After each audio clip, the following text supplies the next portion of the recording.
السلام علیکم۔ وعلیکم السلام۔ آج ہم ایک خاص نشست کا اہتمام کر رہے ہیں۔ جی یہ حضور قلندر بابا اولیاء رحمۃ اللہ علیہ کی شہرہ آفاق کتاب لوح و قلم کا ایک مطالعاتی سیشن ہے۔ جی آج ہم اس کے صفحات 80 سے 86 تک کا انشاءاللہ ایک تفصیلی جائزہ لیں گے۔ جی بالکل، اور یہ صفحات مطلب ان میں جو روحانی نکات ہیں وہ غیر معمولی اہمیت کے حامل ہیں۔ جی ہاں۔ آج کے اہم موضوعات میں دیکھیں کیا کیا شامل ہے۔ لا کا مراقبہ، یعنی اپنی لا علمی سے آگاہی کا مراقبہ۔ اچھا۔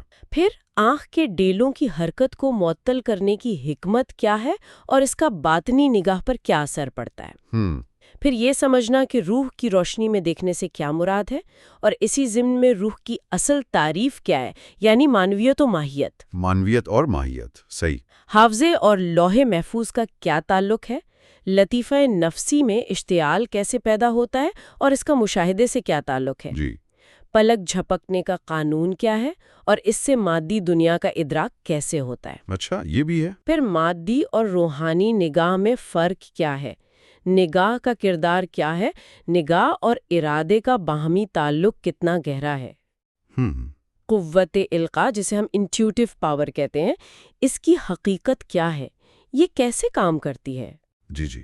مانوی شکل و صورت کا مشاہدہ کیسے ممکن ہوتا ہے، مراقبے کے دوران ارادے کو کیسے متحرک رکھا جائے۔ یہ ایک بہت عام غلطی ہوتی ہے۔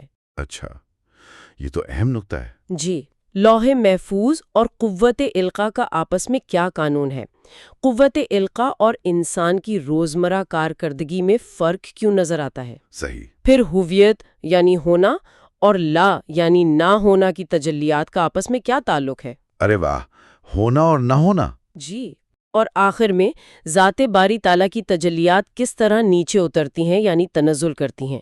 پہلا تنزل کیا ہے، جسے علم الہی کا عرف کہا گیا، اور تخلیق کے مختلف مراحل کیسے طے پاتے ہیں۔ ماشاءاللہ، یہ تو واقعی بہت اہم اور گہرے موضوعات ہیں، اور جیسا کہ آپ نے فرمایا، ہماری کوشش یہی رہے گی کہ ان صفحات میں موجود تمام نکات، مطلب ہر جملہ، ہر پہلو، اس پر تفصیل سے بات ہو، کوئی بھی گوشہ تشنہ نہ رہے اور ہر بات بالکل واضح ہو کر سامنے آئے۔ انشاءاللہ ہماری نیت یہی ہے کہ یہ علم اس کی اصل روح کے ساتھ سمجھا جائے۔ جی بالکل۔ اچھا، تو گفتگو کا باقاعدہ آغاز کرنے سے پہلے وہ لوح و قلم کی اہمیت پر ایک ضروری بات جو ہم ہر نشست کے آغاز میں دہراتے ہیں، جی ہاں۔ تاکہ یہ سب سننے والوں کے ذہن نشین ہو جائے اور اس کتاب کو پڑھنے کی جو بنیاد ہے وہ مضبوط رہے۔ جی ضرور، یہ بہت اہم ہے۔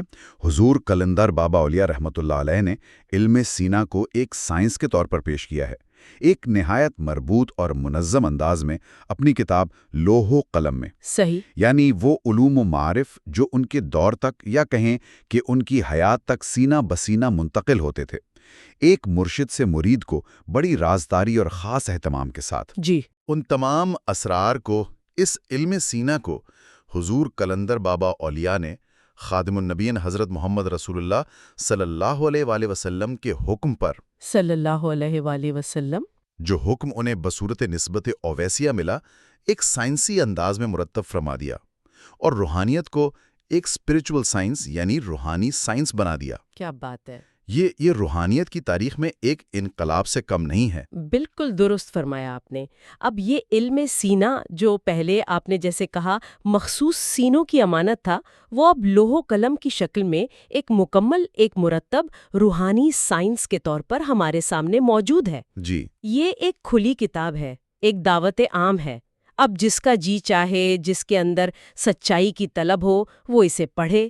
اس میں جو اصول اور مشقیں بیان کی گئی ہیں انہیں آزمائے، نتائج کو خود پرکھے، اپنی ان پوشیدہ صلاحیتوں کو دریافت کرے، انہیں نکھارے جن سے شاید وہ واقف ہی نہیں ہے۔ صحیح۔ اور بالآخر اس عظیم مقصد کو حاصل کرے جس کے لیے اللہ تبارک و تعالیٰ نے اسے یعنی نوع انسان کو تخلیق فرمایا ہے۔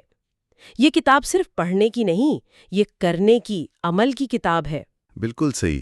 اور ہاں، یہاں ایک چھوٹا سا نوٹ ان سامعین کے لیے جو شاید آج پہلی بار ہماری اس گفتگو میں شامل ہو رہے ہیں۔ جی ممکن ہے انہیں یہ باتیں، یہ اصطلاحات جیسے لطیفہ نفسی، تجلیات، تنزلات، یہ سب کچھ مشکل محسوس ہو سکتا ہے۔ تو ان سے ہماری گزارش ہے کہ اگر وہ اس علم کو صحیح معنوں میں سمجھنا چاہتے ہیں تو لوح و قلم پر ہماری گفتگو کے اس سلسلے کو بالکل شروع سے سنیں۔ جی یہ بہتر رہے گا۔ روحانیت کا علم ایک عمارت کی طرح ہے جس کی بنیاد سے واقفیت ضروری ہے۔ پچھلی نشستیں سننے سے تمام بنیادی تصورات واضح ہوں گے اور گفتگو کا تسلسل بھی قائم رہے گا۔ بہت خوب، تو آئیے اب اصل موضوع کی طرف پڑھتے ہیں۔ کتاب کی صفحہ 80 پر لا کے مراقبے کا ذکر ہے۔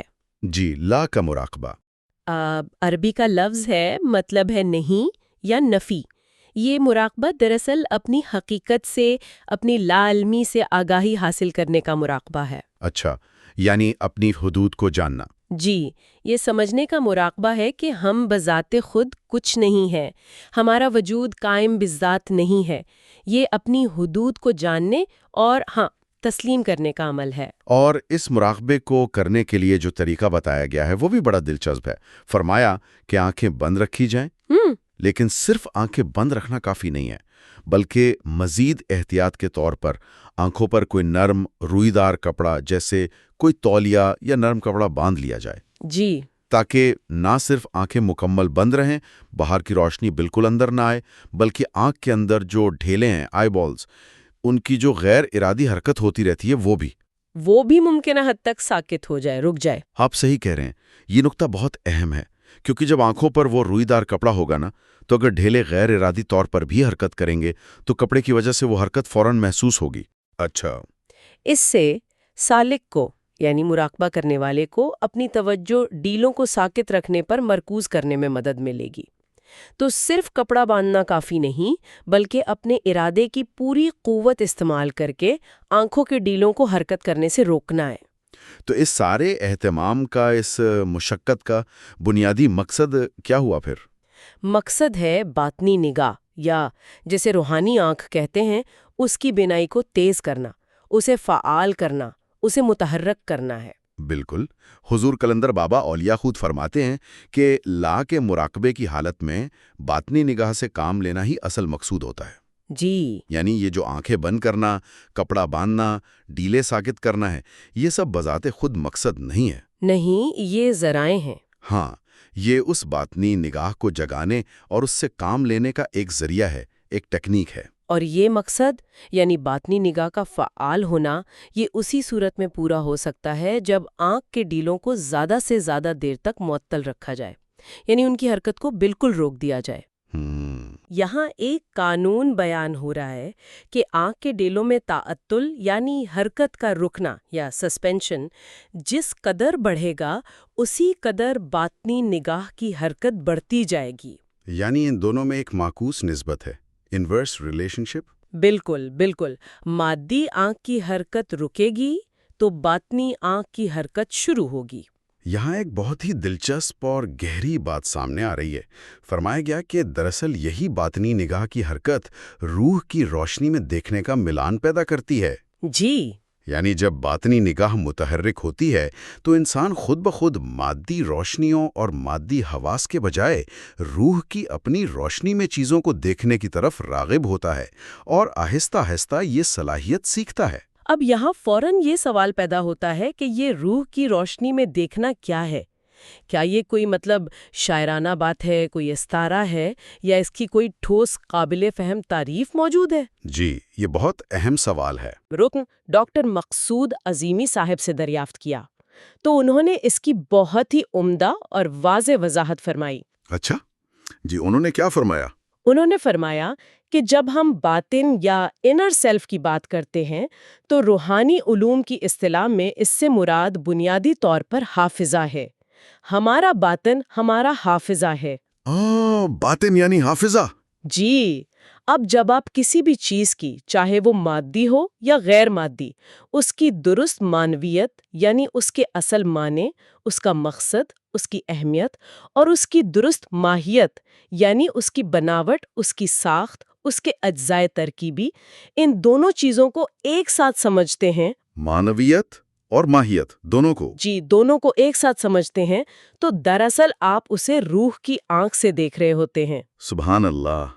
یعنی کسی چیز کے معنی اور اس کی ساخت دونوں کا جامع ادراک، یہی روح سے دیکھنا ہے۔ بالکل، اور یہ بات اس لیے بھی اہم ہے کہ حضور قلندر بابا اولیاء نے اپنی تعلیمات میں روح کی تعریف ہی یہی فرمائی ہے کہ روح معنویت اور ماہیت کا نام ہے۔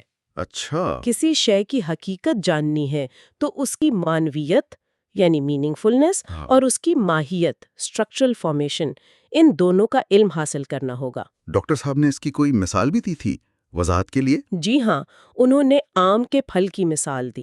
جب ہم آم کا لفظ سنتے یا پڑھتے ہیں تو ہمارے ذہن میں فوراً حروف نہیں آتے، الف مد میم یہ نہیں آتا۔ نہیں، شکل آتی ہے۔ ہاں، آم کی ایک مخصوص شکل ابھرتی ہے۔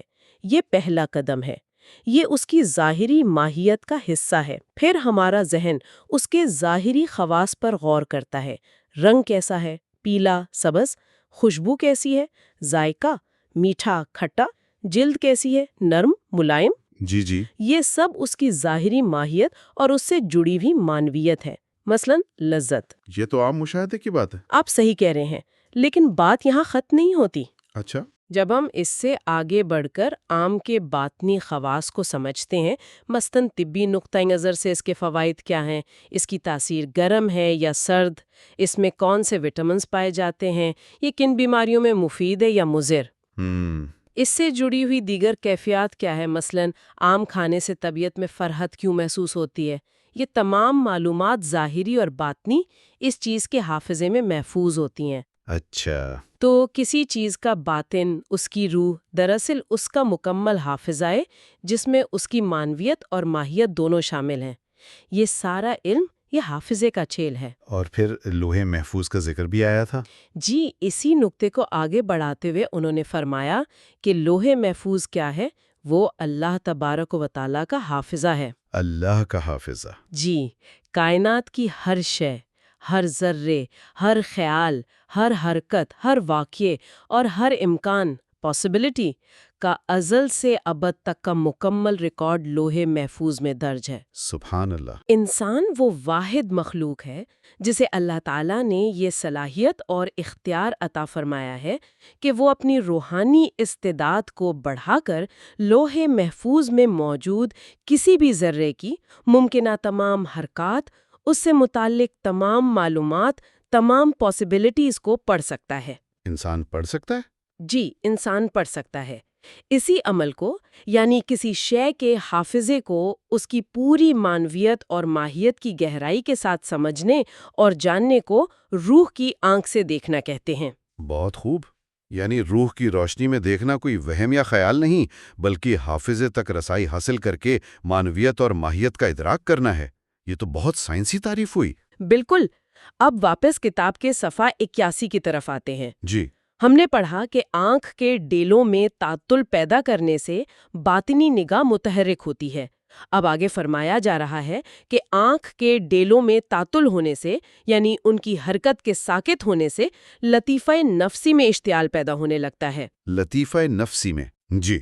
لطیفہ نفسی ہمارے وجود کے ان 6 لطائف میں سے ایک ہے جن کا تعلق ہماری نفسیاتی اور روحانی کیفیات سے ہے۔ یہ ایک توانائی کا مرکز ہے۔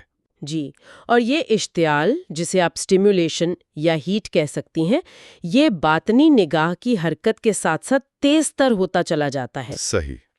یعنی جیسے جیسے ڈیلوں کا تعطل بڑھے گا، ویسے ویسے باطنی نگاہ کی حرکت تیز ہوگی، اور اسی تناسب سے لطیفہ نفسی میں بھی ایک خاص قسم کی توانائی یا حرارت بڑھے گی۔ اچھا۔ اور یہ سب چیزیں مل کر شہود، وٹنسنگ، آبزرویشن یعنی مشاہدے میں چیزوں کو باطنی طور پر دیکھنے اور جاننے میں مددگار ثابت ہوتی ہیں۔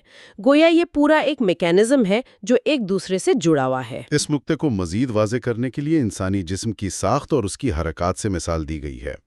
فرمایا کہ انسان کے جسم کی ساخت پر غور کرنے سے اس کی مختلف حرکات کے نتائج اور ان کے پیچھے کارفرما قوانین کا بخوبی اندازہ لگایا جا سکتا ہے۔ جی، مثال کے طور پر بیداری کی حالت میں جب ہم جاگ رہے ہوتے ہیں تو آنکھوں کے بیلوں پر ایک جلدی غلاف، یعنی ہماری پلکیں مسلسل متحرک رہتی ہیں۔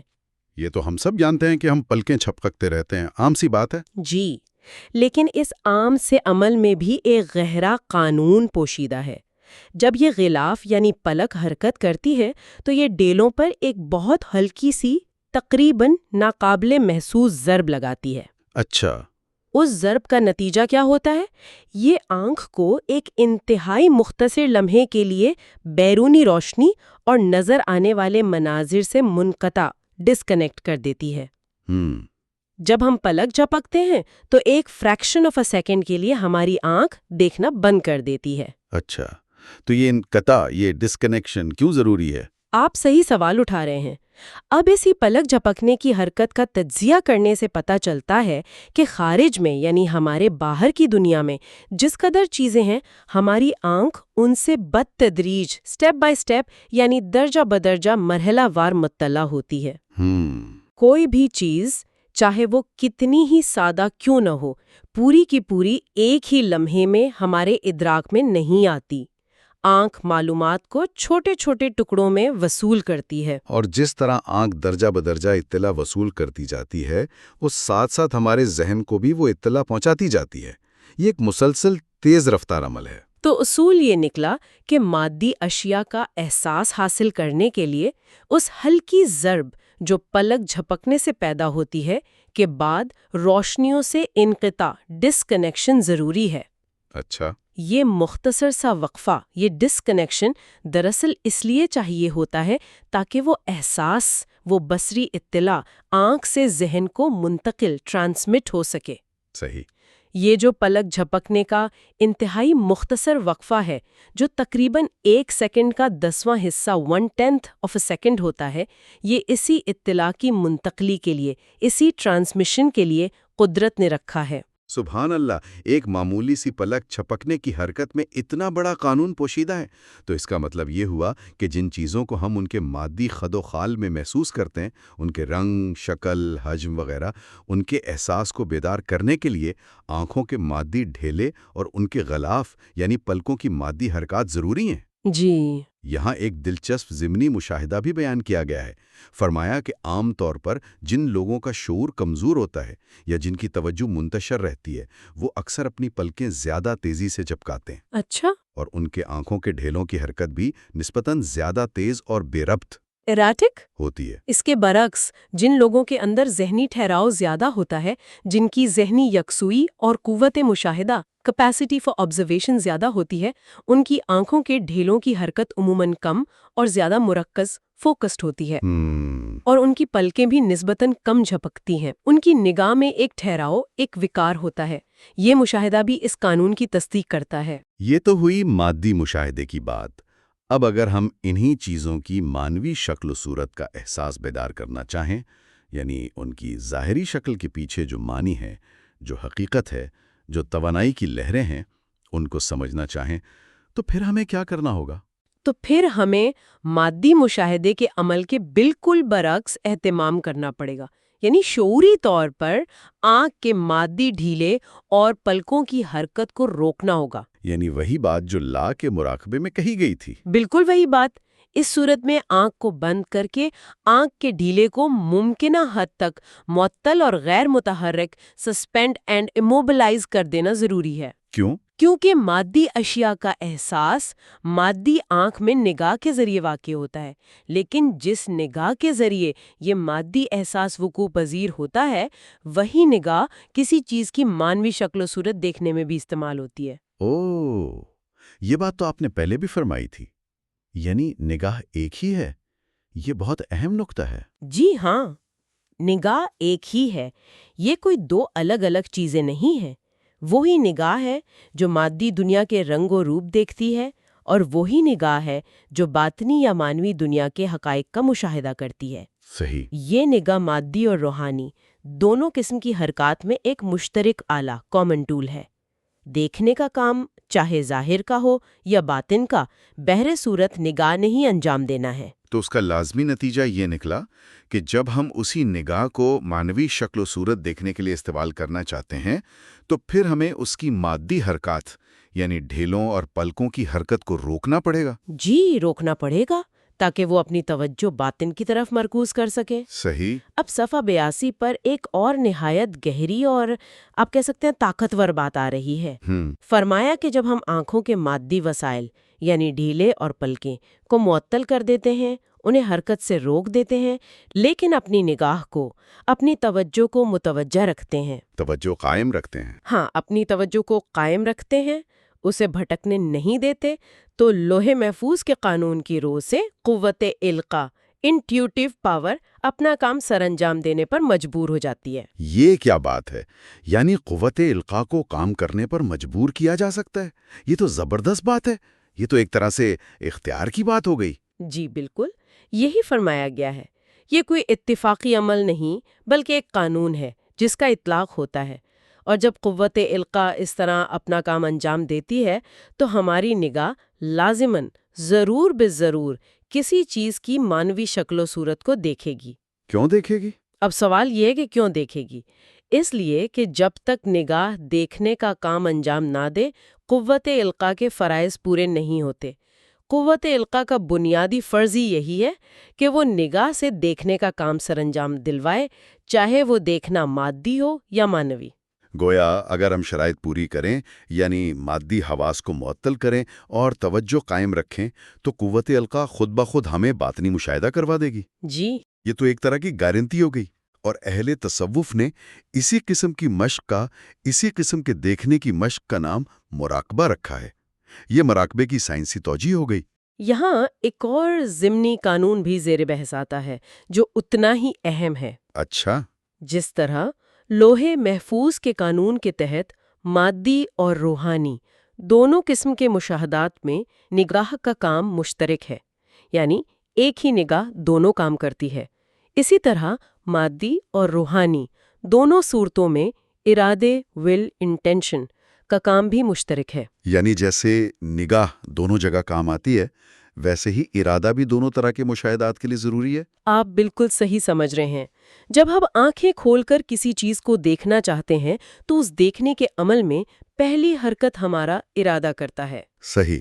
پہلے ہمارے اندر دیکھنے کا ارادہ پیدا ہوتا ہے، قوت ارادی میں ایک حرکت پیدا ہوتی ہے، اور اسی حرکت کی بنا پر ہماری نگاہ اس قابل ہوتی ہے کہ وہ خارجی اطلاعات کو محسوس کر سکے اور ان پر توجہ مرکوز کر سکے۔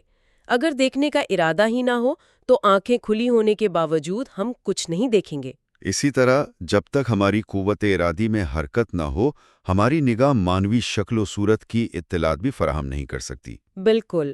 یعنی باطنی مشاہدے کے لیے، مانوی شکل و صورت کو دیکھنے کے لیے بھی قوت ارادی سے کام لینا، اپنے اندر دیکھنے کا ارادہ پیدا کرنا اور اسے قائم رکھنا اتنا ہی ضروری ہے جتنا مادی دنیا کو دیکھنے کے لیے۔ اور اگر کوئی شخص یہ چاہے کہ وہ عادتاً، یعنی اس کو اپنی عادت بنا لے کہ جب چاہے اپنی نگاہ کو مانوی شکل و صورت دیکھنے میں استعمال کر سکے، تو اسے پہلے ارادے کی اس حرکت کو معمول بنانا پڑے گا، مشق کرنی پڑے گی۔ جی، اتنی مشق کرنی پڑے گی، اتنی پریکٹس کرنی پڑے گی کہ ارادے کو فعال رکھنا، اسے باطنی مشاہدے کی طرف مائل رکھنا، اس کی عادت ثانیہ بن جائے، اس کا سیکنڈ نیچر بن جائے۔ اب صفحہ 83 پر ایک بہت ہی بڑا راز فاش کیا جا رہا ہے، ایک ایسی عام غلطی جس کا اکثر مراقبہ کرنے والے یا باطنی مشقیں کرنے والے لوگ شکار ہو جاتے ہیں اور انہیں پتہ بھی نہیں چلتا۔ اچھا، وہ کیا ہے؟ فرمایا کہ جب مراقبہ کرنے والا آنکھیں بند کرتا ہے تو عموماً سب سے پہلے دیکھنے کا ارادہ بھی معطل ہو جاتا ہے۔ اوہ، یہ تو واقعی بہت اہم نکتہ ہے۔ ہم آنکھیں تو بند کرتے ہیں باطنی مشاہدے کے لیے، لیکن نادانستگی میں یا غلط فہمی کی وجہ سے دیکھنے کا ارادہ ہی چھوڑ بیٹھتے ہیں۔ ہاں بالکل۔ ہم سمجھتے ہیں کہ آنکھ بند کر لی تو بس اب خود بخود کچھ نظر آنے لگے گا، جبکہ اصل میں ارادہ بھی ختم ہو جاتا ہے۔ آپ صحیح کہہ رہی ہیں، یہ بہت لطیف نکتہ ہے۔ لہٰذا اس تعطل کو، ارادے کی اس غیر ارادی معطلی کو حرکت میں تبدیل کرنے کی عادت ڈالنا ضروری ہے۔ صحیح۔ جیسے ہی آپ آنکھ بند کریں، آپ کا دیکھنے کا ارادہ مزمحل یا سست نہیں ہونا چاہیے۔ اور یہ بات صرف کہنے سننے سے نہیں آئے گی، بلکہ یہ صرف اور صرف مسلسل مشق سے ہی حاصل ہو سکتی ہے۔ جی، مسلسل مشق سے اپنے ارادے کو آنکھ بند ہونے کے باوجود بیدار رکھنا سیکھنا ہوگا۔ جب یہ مشق پختہ ہو جائے اور آنکھ بند کرنے کے باوجود ارادے میں اضمحلال یا کمزوری پیدا نہ ہو اور ارادے کی حرکت ایک متوسط قوت سے یعنی اعتدال کے ساتھ جاری رہے، نہ بہت زیادہ نہ بہت کم، ہاں، نہ تو اتنا زیادہ زور لگایا جائے کہ ذہن منتشر ہو جائے اور خیالات کا ہجوم ہو جائے، اور نہ ہی اتنی کمزوری ہو کہ ارادہ بالکل ہی ختم ہو جائے اور نیند آنے لگے۔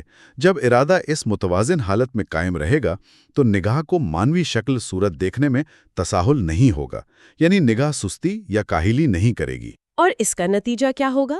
اس کے نتیجے میں مخفی حرکات کی یعنی باطنی دنیا کی، غیب کی اطلاعات کا سلسلہ جاری ہو جائے گا۔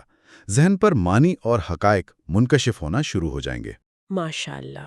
اور جب مراقبے کی یہ مشق مکمل ہو جائے گی، پختہ ہو جائے گی، تو پھر سالک کو آنکھ کھول کر دیکھنے یا آنکھ بند کر کے دیکھنے میں کوئی خاص فرق محسوس نہیں ہوگا۔ یعنی رفتہ رفتہ مشق اور ریاضت سے یہ درجہ آ جاتا ہے کہ آدمی آنکھیں بند کیے بغیر بھی، چلتے پھرتے جاگتے ہوئے بھی محض اپنے ارادے کی طاقت سے جب چاہے کسی بھی چیز کی مانوی شکل و صورت اور اس کی باطنی حقیقت کو دیکھنے لگتا ہے۔ کیا بات ہے! یہ مشاہدے کی ایک بہت اعلیٰ منزل ہے۔ اس وقت ظاہر اور باطن کا فرق مٹ جاتا ہے۔ اب قوت القاء کی مزید وضاحت آ رہی ہے صفحہ 83 کے آخر اور صفحہ 84 پر۔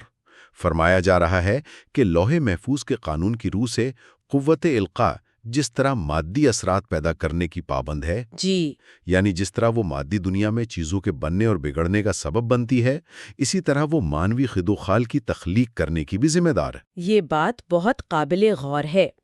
قوت القاء، جسے اللہ تعالیٰ کی طرف سے عطا کردہ ایک ایسی طاقت کہا گیا ہے جو ہمیں چیزوں کے مفاہیم، ان کی حقیقتوں تک پہنچنے میں مدد دیتی ہے، یہ صرف روحانی یا مانوی معاملات تک محدود نہیں ہے۔ اچھا، یہ مادی اور مانوی دونوں طرح کے اثرات اور تخلیقات کی بے وقت ذمہ دار ہے۔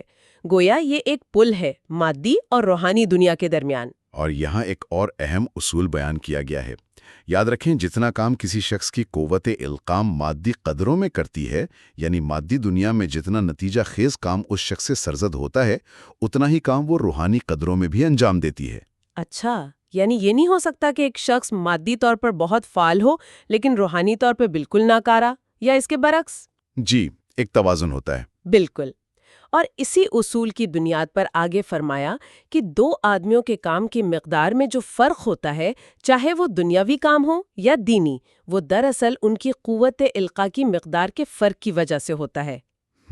مثال دی گئی کہ فرض کریں ایک شخص 1 گھنٹے میں کسی کتاب کے 5 صفحے پڑھتا ہے اور سمجھتا ہے، جبکہ دوسرا شخص اسی 1 گھنٹے میں اسی کتاب کے 50 صفحے پڑھ لیتا ہے اور سمجھ بھی لیتا ہے۔ جی، اب بظاہر تو یہ پڑھنے کی رفتار کا فرق ہے، لیکن اس کے پیچھے اصل وجہ کیا ہے؟ یہ فرق اصل میں ان دونوں اشخاص کی قوت الالقاء، پاور آف انٹیوشن کی مقدار کے فرق کی وجہ سے ہے۔ اچھا، جس شخص کی قوت الالقاء زیادہ کام کر رہی ہے، زیادہ فعال ہے، وہ کم وقت میں زیادہ کام کر رہا ہے، زیادہ گہرائی میں جا رہا ہے۔ صحیح۔ یہ ہمارے روزمرہ کے مشاہدات کی ایک نہایت گہری سائنسی اور روحانی توجیہ ہے۔ ہم اکثر حیران ہوتے ہیں کہ کچھ لوگ اتنا زیادہ کام کیسے کر لیتے ہیں یا اتنی جلدی کیسے سیکھ لیتے ہیں۔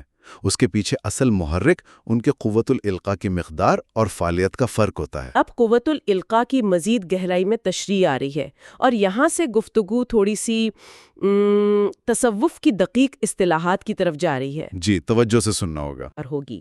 فرمایا کہ قوت الالقاء کی تفصیل یہ ہے کہ صوفیہ کرام جس شے کا نام ہویت رکھتے ہیں، ہویت کا لفظ ہوا سے نکلا ہے، جس کا مطلب ہے وہ۔ ہویت کا مطلب ہے ہونا، وجودیت، بینگنس۔ اس ہویت کے تصور کو تفصیلی طور پر ذہن نشین کر لیا جائے تو ہویت یعنی ہونا، اس کے بارے میں کیا فرمایا؟ فرمایا کہ دراصل ہویت یعنی یہ جو ہونا ہے، یہ لا کی تجلیات کا مرکز ہے۔ لا یعنی نہیں ہے، عدم، نگیشن۔ یہ کیا بات ہوئی؟ ہونے کی بنیاد نہ ہونے پر ہے، یہ تو بظاہر تضاد لگتا ہے۔ جی ہاں، بظاہر یہ ایک پیراڈاکس یا عجیب بات لگتی ہے، لیکن تصوف کی گہرائیوں میں یہ ایک بنیادی حقیقت ہے کہ وجود کی اصل عدم میں ہے۔ ہویت لا کی تجلیات کا مرکز ہے۔ اور اس مرکزیت کی حقیقت کا تحقق یعنی اس حقیقت کو پا لینا، اس کا حقیقی ادراک کر لینا، قوت الالقاء کی بنیاد قائم کرتا ہے۔ قوت الالقاء کا سرچشمہ دراصل اسی ادراک میں ہے کہ ہونا دراصل نہ ہونے سے پھوٹ رہا ہے۔ اس کی مزید وضاحت کیسے کی گئی ہے؟ یہ ذرا مشکل لگ رہا ہے۔ جی، اس کی شرح، اس کی وضاحت یہ بیان فرمائی ہے کہ ذات باری تعالیٰ کی تجلیات manifestations of the divine self essence جی، جب تنزل ڈسینڈ کر کے واجب نیسیسری بینگ کی انتباہیت امپریشن میں منتقل ہوتی ہیں، یعنی ذات مطلق کی تجلی جو اپنی شان میں ہے، جب وہ ایک درجہ نیچے اتر کر واجب الوجود کے نقوش یا اثرات میں ڈھلتی ہے، تو اس عمل سے کائنات کی تمام موجودات کے بارے میں علم الہی کا عرف تخلیق پاتا ہے۔ عرف؟ جی، یعنی موجودات کے بارے میں اللہ تعالیٰ کے علم کی وہ پہچان وجود میں آتی ہے جو ان کی حقیقت پر مبنی ہے۔ اور یہ پہلا تنزل ہے، یعنی ذات کی تجلیات کا واجب کی انتباہیت میں منتقل ہونا اور علم الہی کے عرف کا تخلیق پانا، یہ سب سے پہلا درجہ ہے نزول کا۔ جی، اسی کا تذکرہ پہلے علم القلم کے نام سے بھی کیا گیا ہے۔ آپ صحیح کہہ رہے ہیں۔ یہ تجلیات جو ہیں، یہ دراصل ایسے اسرار ہیں جو مشیت ازدی کا پورا احاطہ کرتے ہیں۔ اچھا۔ ان میں اللہ تعالیٰ کی تمام حکمتیں، تمام مصلحتیں، تمام ارادے پوشیدہ ہیں کہ وہ کوئی کام کیوں کرنا چاہتا ہے، کیسے کرنا چاہتا ہے، اس کا انجام کیا ہوگا۔ صحیح۔ جب یہی مشیت ازدی، یہی اسرار ایک مرتبہ اور تنزل کرتے ہیں، ایک درجہ اور نیچے اترتے ہیں، تو یہی اسرار لوح محفوظ کے اجمال کی شکل اختیار کر لیتے ہیں۔ یعنی پہلے ذات کی تجلیات، پھر ان کا تنزل ہو کر علم الہی کا عرف یا اسرار مشیت، اور پھر ان اسرار کا مزید تنزل ہو کر لوح محفوظ کا اجمال یا خلاصہ۔ جی، اور انہی شکلوں کا نام، یعنی لوح محفوظ کے اس اجمال کا نام مذہب کی زبان میں تقدیر مبرم رکھا گیا ہے، یعنی وہ تقدیر جو بدلی نہیں جا سکتی، جو اٹل ہے۔ اب سوال یہ ہے کہ یہ تقدیر مبرم یا لوح محفوظ کا اجمال ہے کیا؟ فرمایا کہ یہ دراصل عرف کی عبارتیں ہیں، یعنی اس الہی کی پہچان کی عبارتیں ہیں۔ اچھا۔ ان کی مدد سے ہم چیزوں کو پہچانتے ہیں، ان کی حقیقت کو جانتے ہیں۔ عرف سے مراد وہ معنویت میننگ فلنس ہے جو حکم الہی کی بنیاد بسات ہوتی ہے، یعنی اللہ کے ہر حکم کے پیچھے جو معنی اور مقصد کار فرما ہے وہی عرف ہے۔ لیکن یہ یاد رہے کہ یہ عرف، یہ تقدیر مبرم اجمال کی نوعیت کا ہے، یعنی خلاصے کی شکل میں ہے، ان سمری فارم۔ اس میں تفصیل نہیں پائی جاتی، تفصیل آگے کے مراحل میں آتی ہے۔ اب صفحہ 85 پر ایک اور نہایت حیران کن اور وسعت نظر پیدا کرنے والی بات سامنے آ رہی ہے۔ جی، فرمایا کہ یہاں یہ نقطہ سمجھنا بہت ضروری ہے کہ ابھی تک دور ازلیہ کا اجرا پایا جاتا ہے، یعنی ہم جسے ازل کہتے ہیں وہ دور ابھی ختم نہیں ہوا، وہ ابھی تک جاری و ساری ہے۔ یہ تو واقعی ذہن کو جھنجھوڑ دینے والی بات ہے۔ ہم سمجھتے ہیں کہ ازل کب کا گزر گیا اور اب ہم ایک الگ دور میں ہیں۔ جی ہاں، عام تصور یہی ہے، لیکن یہاں فرمایا جا رہا ہے کہ دوسرے الفاظ میں جہاں تک افادہ بالفعل یعنی فنکشنل یوٹیلیٹی، یعنی فعلیت کی شاخیں، یعنی کام کی شاخیں، یعنی اس کائنات میں نئی نئی اختراعات، انوویشنز اور ایجادات، انوینشنز کا سلسلہ جاری ہے۔ جب تک یہ سب ہو رہا ہے، ہاں، جب تک یہ سب ہو رہا ہے، یہ سب کا سب دور ازلیہ ہی شمار ہوگا۔ جب تک اس کائنات میں نئی چیزیں، نئے افعال، نئے مظاہر وجود میں آ رہے ہیں، تب تک ازل کا دور ہی چل رہا ہے۔ یہ تو کائنات کی وسعت اور وقت کے تصور کو بالکل بدل دیتا ہے۔ حتیٰ کہ فرمایا کہ قیامت کے بعد جو جنت اور دوزخ کا قیام ہوگا، جی، تو جنت اور دوزخ کے بھی جو قرون اولا، ابتدائی دور، قرون وسطی، درمیانی دور اور قرون آخرہ، آخری دور ہوں گے، یعنی جنت اور دوزخ بھی جامد نہیں، ان میں بھی ارتقاء اور ادوار ہیں، تو وہ سب بھی دور ازلیہ کی حدود میں ہی سمجھے جائیں گے۔ اللہ اکبر! یعنی جنت اور دوزخ کے ادوار بھی ازل کا ہی حصہ ہیں؟ یہ تو بہت ہی باریک اور گہرا نقطہ ہے۔ بالکل۔ فرمایا کہ ابد تک، یعنی ریموٹسٹ اینڈنگ تک، یعنی جہاں تک ممکنات کا سلسلہ جا سکتا ہے، وہاں تک ممکنات کا ہر مظاہرہ، ہر نئی چیز جو وجود میں آئے گی، وہ ازل ہی کے ہاتھ میں مقید ہے۔ ازل کی گرفت سے، ازل کے دائرے سے باہر کچھ بھی نہیں ہے۔ اسی لیے جو بھی تنزل علم القلم کے اسرار کا پیش آ رہا ہے یا مستقبل میں پیش آئے گا، وہ دراصل اسی اجمال کی تفصیل ہوگا جو لوح محفوظ کے کلیات یونیورسل پرنسپلز کے نام سے پکارا جاتا ہے۔ صحیح۔ یعنی کائنات میں جو کچھ بھی ہو رہا ہے یا ہوگا، وہ سب اسی لوح محفوظ کے اجمالی نقشے کی ہی تفصیلات ہیں جو آہستہ آہستہ کھل رہی ہیں۔ ہر تفصیل اسی اجمال سے نکل رہی ہے۔ اب اس نقطے کی مزید وضاحت کے لیے قرآن پاک کی سورت الرعد کی آیت 38 اور 39 کا حوالہ دیا گیا ہے۔ جی، وہ آیت ہے لِكُلِّ أَجَلٍ کتاب یمحو اللہ ما یشاء ویثبت وعنده ام الکتاب۔ جی، جس کو مفہوم ہے ہر چیز کے لیے ایک مقررہ مدت اور ایک تحریر ہے۔ اللہ جس چیز، حکم یا قانون کو چاہے مٹا دیتا ہے، منسوخ کر دیتا ہے، اور جسے چاہے برقرار رکھتا ہے، اور اصل کتاب یعنی ام الکتاب لوح محفوظ کا اجمال اسی کے پاس ہے۔ اب حضور قلندر بابا اولیاء رحمۃ اللہ فرماتے ہیں کہ قرآن کی یہ جو آیت ہے جس میں اللہ تعالیٰ کے مٹانے، یمحو اور ثابت رکھنے، یثبت کے اختیار کا ذکر ہے، اس کا اطلاق اسی اجمال پر ہوتا ہے جو لوح محفوظ کی کلیات ہیں، یعنی تقدیر مبرم پر۔ اچھا، اس کا اطلاق اجمال پر ہے۔ جی، اس کے معنی یہ ہیں کہ اللہ تعالیٰ جب چاہیں اور جس طرح چاہیں ان بنیادی اسرار کے مفہوم اور ان کے رجحانات، ٹینڈنسیز کو بدل سکتے ہیں۔ اور یہی وجہ ہے اسی تبدیلی کے امکان کی وجہ سے کہ بس اوقات ایک ہی اطلاع، ایک ہی بات، ایک ہی آسمانی صحیفے کی آیت ایک دور میں ایک مفہوم رکھتی ہے تو دوسرے دور میں وہ کسی اور بعض اوقات بالکل مختلف مفہوم کی حامل ہو جاتی ہے۔ اچھا، کیونکہ اللہ تعالیٰ اصل کتاب یعنی لوح محفوظ کے اجمال میں تبدیلی کا اختیار رکھتے ہیں۔ اس آیت پر اس زاویے سے غور کرنے سے دور ازلیہ کی وسعتوں کا، اس کی لچک، فلیکسیبلٹی کا اندازہ ہوتا ہے کہ یہ کتنا عظیم اور وسیع نظام ہے۔ جی، اگر اللہ تعالیٰ اپنی کسی حکمت یا مصلحت کی بنا پر تخلیقی اختراعات اور ایجادات کے اس بنیادی اجمالی نقشے میں کوئی تبدیلی کرنا پسند فرماتے ہیں تو یہ بات اللہ تعالیٰ کے قانون فطرت کے منافی نہیں ہے، وہ قادر مطلق ہیں۔ اب صفحہ 86 پر تنزلات اور تخلیق کے مراحل کی مزید وضاحت آ رہی ہے۔ ہم نے پڑھا کہ پہلا تنزل علم القلم یا عرف الہی تھا، دوسرا تنزل لوح محفوظ کا اجمال یا تقدیر مبرم تھا۔ جی، فرمایا کہ اس دوسرے تنزل کے بعد جب اجمال کی تفصیل سامنے آتی ہے، یعنی جب تقدیر مبرم کی تفصیلات ظاہر ہونا شروع ہوتی ہیں، تو وہ احکام کے یعنی ہونے والی چیزوں کے پورے خد و خال پیش کرتی ہیں، ان کی پوری شکل و صورت واضح ہو جاتی ہے۔ صحیح۔ لیکن یہاں تک یعنی دوسرے تنزل کی تفصیل کے مرحلے تک بھی زمانیت، ٹیمپرالٹی یعنی وقت، اور مکانیت، اسپیشلٹی یعنی جگہ یا اسپیس کا کوئی دخل نہیں ہوتا۔ یہ اب بھی زمان و مکان سے ماورا ہیں۔ تنزل تھا اور عیان سے اوپر ثابتہ تھا جو پہلا تنزل تھا۔ صحیح۔ تو ثابتہ اور عیان کا بیان کرنے کے بعد اب جویا کی بات ہو رہی ہے۔ تیسرے تنزل یعنی جویا کے بعد جب کوئی شے یا کوئی حکم عالم تخلیق کی حدود میں داخل ہو کر عنصریت کا لباس قبول کرتی ہے، یعنی مادی عناصر سے متشکل ہوتی ہے۔ جی، تب اس وقت مکانیت یعنی اسپیس کی بنیادیں پڑتی ہیں۔ اس سے پہلے اسپیس کا تصور نہیں تھا۔ اور یہ القاء کی آخری منزل ہے۔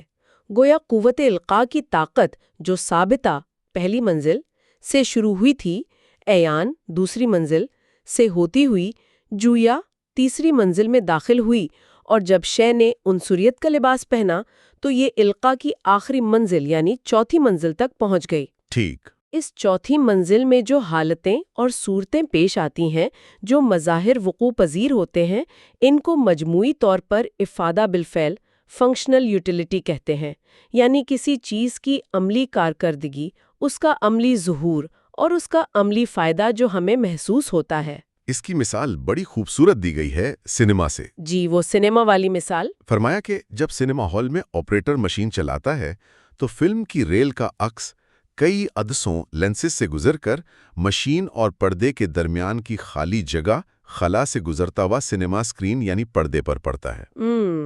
اگرچہ اس خلا میں، اس اسپیس میں وہ تمام تصویریں جو ہمیں پردے پر نظر آ رہی ہیں اپنے تمام خد و خال اور پوری حرکات و سکنات کے ساتھ موجود ہوتی ہیں، لیکن نظر نہیں آتی۔ ہاں، لیکن ہماری عام مادی آنکھ انہیں براہ راست اس خلا میں نہیں دیکھ سکتی۔ زیادہ سے زیادہ ہمیں شاید وہ روشنی کی شعاع نظر آ جائے جس کے اندر وہ تصویریں سفر کر رہی ہیں۔ جی، لیکن جب یہی غیر مرئی تصویریں پردے سے ٹکراتی ہیں، اس وقت ان کی فعلیت، ان کی کارکردگی، ان کا ہونا پوری طرح دیکھنے والی آنکھ کے ادراک میں آ جاتا ہے۔ صحیح۔ اسی مظاہرے کا نام ہی افادہ بالفعل ہے۔ جب تصویر اسکرین پر نظر آتی ہے تو اس کی فنکشنل یوٹیلیٹی، اس کا عملی فائدہ یعنی تفریح یا معلومات سامنے آ جاتا ہے۔ اور فرمایا کہ اسی مظاہرے یعنی افادہ بالفعل کی حدود میں ہی ہر قسم کی مکانیت، سپیس اور ہر قسم کی زمانیت، ٹائم کی تخلیق ہوتی ہے۔ اس سے پہلے نہیں ہوتی۔ جی، اس سے پہلے کے مراحل یعنی ثابتہ، آیان اور جویا زمانیت و مکانیت کی قیود سے ماورا ہیں۔ زمان و مکان کا آغاز افادہ بالفعل کے مرحلے سے ہوتا ہے۔ اب آخر میں ان تمام تنزلات اور تخلیق کے مراحل کو سامنے رکھتے ہوئے القا کی ان 4 منزلوں کا ایک خلاصہ پیش کیا گیا ہے۔ جی، یہی وہ 4 منزلیں ہیں جنہیں ہم اپنی نفسیات یا روحانی واردات کے حوالے سے وہم، خیال، تصور اور احساس کے 4 درجات سے بھی تعبیر کر سکتے ہیں۔ اچھا، وہم، خیال، تصور، احساس۔ جی، پہلی منزل ثابتہ وہم، یہ وہ حالت تھی جب کائنات کی تمام موجودات کی تمام فعلیتیں، تمام امکانات صرف اور صرف اللہ تعالیٰ کے علم ازلی میں تھے۔ انہوں نے ابھی واجب کے لینس کو عبور نہیں کیا تھا، یعنی ابھی ان کا کوئی تعین نہیں ہوا تھا۔ کوئی خود و خال نہیں تھے؟ نہیں، یہاں حکم کے خود و خال نہیں تھے، صرف ایک علم تھا۔ یہ القا کی پہلی بالکل ابتدائی منزل تھی۔ ٹھیک۔ دوسری منزل عیان خیال، جب وہی علم ازلی لوح محفوظ کے لینس سے گزرا تو اللہ کے احکامات الہیہ میں خود و خال اور آثار پیدا ہو گئے۔ علم نے حکم کی ایک متعین شکل کی صورت اختیار کرنا شروع کی۔ یہ القا کی دوسری منزل ہے۔ اسے عالم امر یا عالم ارواح بھی کہہ سکتے ہیں۔ صحیح۔ تیسری منزل جویا تصور، جب احکام اور مفہوم کی یہ فعلیتیں جویا، جسے عالم مثال بھی کہتے ہیں، کہ لینس سے گزریں تو انہوں نے باقاعدہ شکل و صورت، تصویریں، تمثیلات، امیجز اختیار کر لیں جو ان احکام کے مضمون اور مفہوم کی وضاحت کرتی تھیں۔ یہ القا کی تیسری منزل ہے۔ یہاں شکل و صورت آ گئی۔ جی، یہاں شکل و صورت تو ہے لیکن ابھی عنصریت شامل نہیں ہوئی۔ ٹھیک ہے۔ چوتھی منزل یعنی ناسوت افادہ بالفعل احساس، اس تیسری منزل یعنی عالم مثال سے عبور حاصل کرنے کے بعد تمام تصاویر، تمام شکلیں عالم ناسوت یعنی ہماری یہ مادی دنیا کے مرحلے میں داخل ہوتی ہیں۔ ہماری دنیا میں۔ جی، یہاں آ کر ان کو پہلی بار مکانیت، زمانیت اور مادیت کی وجہ سے احساس سے سابقہ پڑتا ہے۔ یہ القاء کی چوتھی اور آخری منزل ہے جسے افادہ بالفعل کہا گیا۔ آپ صحیح کہہ رہی ہیں، یہ تو بالکل وہی 4 درجے لگتے ہیں جو ہم اکثر سنتے ہیں: وہمہ، آئیڈیا امپریشن، خیال، تھاٹ پلان، تصور، ویژولائزیشن امیج، اور احساس، سینسیشن مٹیریل مینیفیسٹیشن۔ جی، گویا اللہ کا ارادہ ان 4 منازل سے گزر کر اس مادی دنیا میں ظاہر ہوتا ہے اور قوت القاء ان 4 منازل میں کارفرما ہوتی ہے۔ بالکل۔ آج ہم یہاں رکتے ہیں۔ صفحات 80 سے 86 تک کا تفصیلی مطالعہ الحمدللہ مکمل ہوا۔ الحمدللہ۔ ان صفحات میں مراقبے کی ٹیکنیک سے لے کر تخلیق کائنات کے مراحل تک کا بیان آ گیا ہے۔ انشاءاللہ اگلی نشست میں ہم صفحہ 86 سے آگے بڑھیں گے اور القاء کے علم کی جو مختلف اقسام ہیں ان پر مزید وضاحت سے بات کریں گے۔ انشاءاللہ۔ آپ سب کا بہت بہت شکریہ کہ آپ نے اس گہرے اور دقیق مطالعے میں اتنے ذوق و شوق اور توجہ سے شرکت کی۔ امید ہے یہ گفتگو آپ کے لیے علم کے نئے دروازے کھولنے کا باعث بنی ہوگی اور آپ کے لیے مفید ثابت ہوئی ہوگی۔ ہم نے اپنی بساط بھر پوری کوشش اور محنت سے اس عظیم علم کو جو لوح و قلم کی صورت میں ایک انمول خزانہ ہمارے پاس موجود ہے، آسان الفاظ میں آپ کے سامنے پیش کرنے کی ایک ادنا سی کاوش کی ہے۔ جی ہاں۔ اب آپ کا کام شروع ہوتا ہے۔ کتاب کو کھولیں، ان باتوں کو خود پڑھیں، ان پر غور و فکر کریں اور سب سے اہم بات، اسے اپنی زندگی میں نافذ کرنے کی، اس پر عمل کرنے کی کوشش کریں۔ کیونکہ علم بغیر عمل کے بوجھ بن جاتا ہے۔ بالکل صحیح۔ اور ہاں، وہ ایک چھوٹی سی نفسیاتی ٹپ جو ہم دینا چاہ رہے تھے، جی وہ ضرور بتائیں۔ کسی کو بھی محسوس ہوتا ہے کہ آج کچھ نیا اور گہرا سیکھا ہے تو خود کو ایک چھوٹا سا تحفہ ضرور دیں، اچھا۔ جو بھی پسند ہو، جیسے چائے کا ایک اچھا سا کپ، کوئی پسندیدہ پھل، یا صرف چند لمحے پرسکون بیٹھ کر اس احساس کو انجوائے کرنا۔ نفسیاتی طور پر اس عمل سے ہمارے ذہن کا وہ پیٹرن جو نئی اور گہری باتوں کو سمجھنے سے تھوڑا ڈرتا یا ہچکچاتا ہے، اسے تقویت ملتی ہے، اسے آسانی محسوس ہوتی ہے۔ یہ اپنے آپ کو سراہنے اور حوصلہ افزائی کرنے کا ایک طریقہ ہے۔ کیا خوب بات کہی، یہ تو بہت اچھا مشورہ ہے۔ جی، اس گفتگو کو، اس ویڈیو کو اپنے ان دوستوں اور عزیزوں کو ضرور بھیجیں، ضرور فارورڈ کریں جنہیں آپ سمجھتے ہیں کہ وہ حقیقی روحانیت کی تلاش میں ہیں یا جنہیں آپ اس علم سے روشناس کروانا چاہتے ہیں۔ ہاں، مگر شاید کسی وجہ سے براہ راست بات کرتے ہوئے جھجک محسوس کرتے ہوں۔ جی بالکل، تو یہ علم کا ایک بہترین تحفہ ہو سکتا ہے۔ اگر آپ نے ابھی تک ہمارے چینل میلوڈی آف ڈیوائن کو سبسکرائب نہیں کیا تو ضرور کریں، تاکہ آئندہ آنے والی علمی اور روحانی نشستوں سے آپ بروقت آگاہ رہ سکیں۔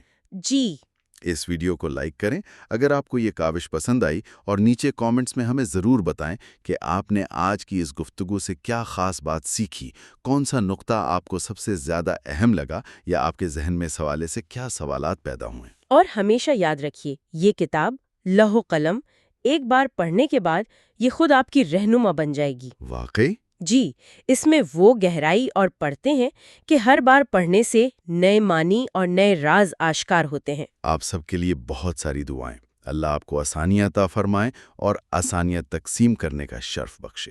اللہ حافظ۔ اللہ حافظ۔